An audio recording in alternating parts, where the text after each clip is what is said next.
Hi, hello, welcome back to my channel.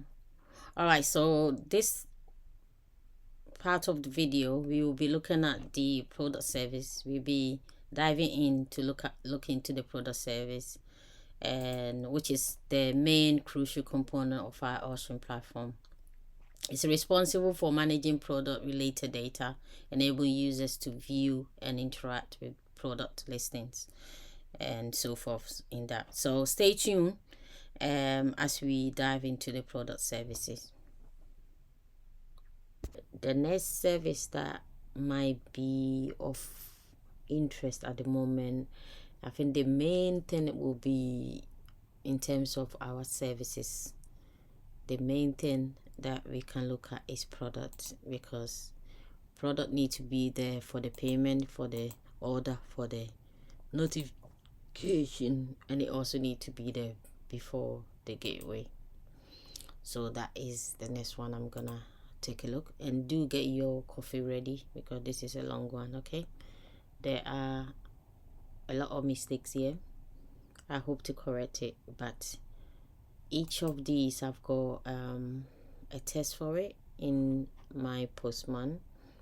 I am using Insomnia Postman, and I want to get as much test done as possible before I start, because the test will tell you what's wrong and whether something is working or not.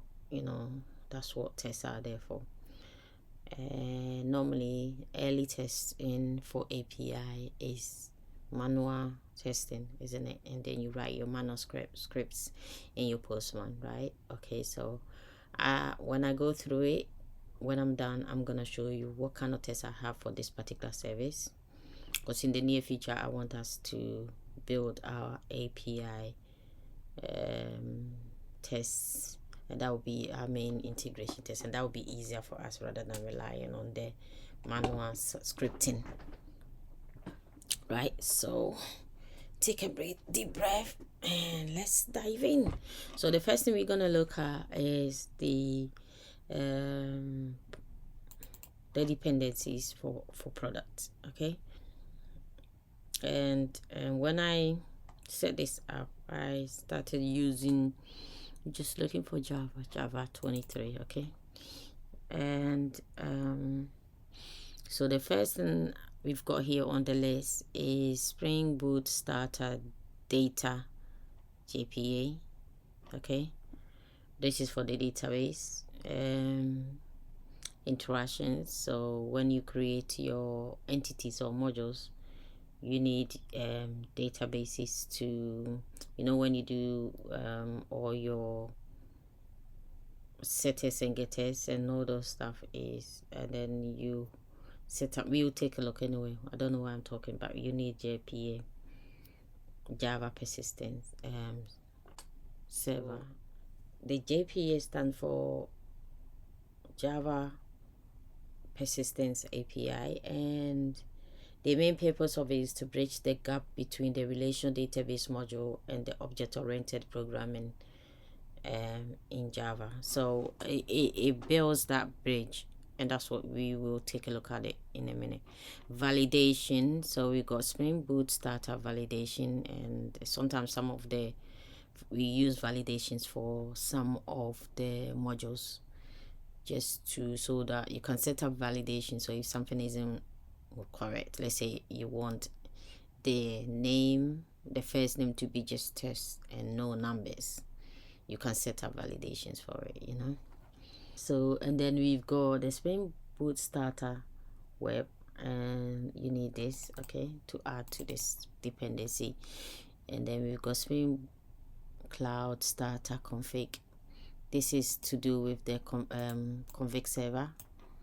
Okay, this is to do with the config server. So each service, each microservice needs to have this.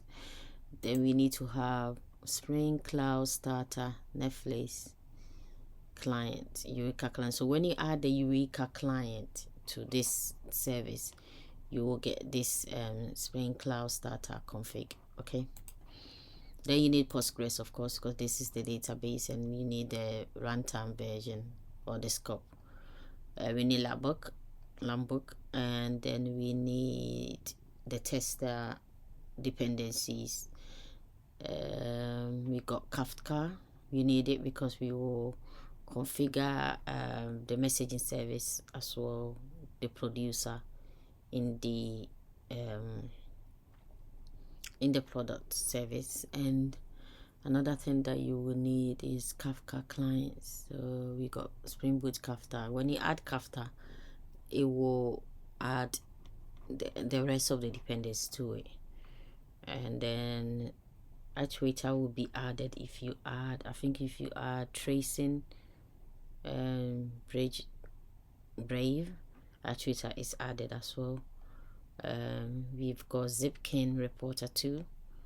Zipkin Brave, that one is, you need to add it because this is how Zipkin can keep track of this microservice. And then you've got the Open API. Definitely you need this one. Okay, you need this one as well.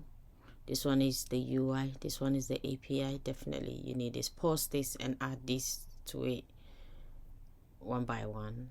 Caffeine, you need client. Caffeine, I mean, you don't really need this because I use client, but you add it for now. And then you need Scala library, and then you need Hibernate core. So as you write your code, sometimes you will make a suggestion. If you write a certain code, let's say you've done a research, you're trying to figure out something, you've done a research and it says to add a certain code, then Maven will suggest that, or IntelliJ will suggest that, hey, you need this, and then you get extra of these adding to it. Yeah, so sometimes you don't need it, but it's just that as you write the code, it will suggest this. Dependency management is something that is configured as you add your dependencies by Maven. So as you create your Maven project, these are done automatically as you add your dependencies. All right, so let's go back to this is the dependency. Let me carry on with the rest of the stuff and the product. I forgot my tea, coffee. Well, it's quite late here, so so first now I want to take a look at is the YAML file. So this is your YAML file for the products service. Now in each of the services, we are linking them to the Eureka server. This is why we added the Eureka client in the dependency, and this is how you configure it in each of the YAML file. So we have spring config